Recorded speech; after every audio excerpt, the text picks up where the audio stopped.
Hello.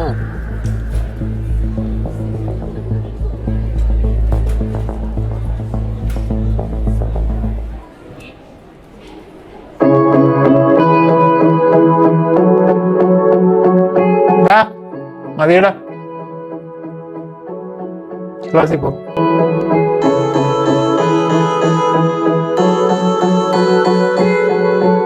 ഏയ്, താൻ നന്നായിട്ട് ചിത്രം വരയ്ക്കല്ലേ? ഇത് എൻ്റെ ബാഗിൽ നിന്ന് വന്നത്.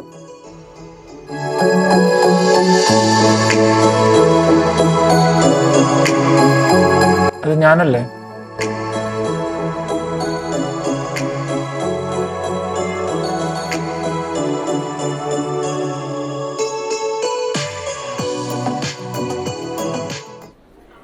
എന്താണ് സാറ് നിന്നെ ക്യാപ്റ്റനാക്കുന്നു? എൻ്റെ അടുത്ത് പറയാം, നീ അവിടെ വൃത്തിയായിട്ട്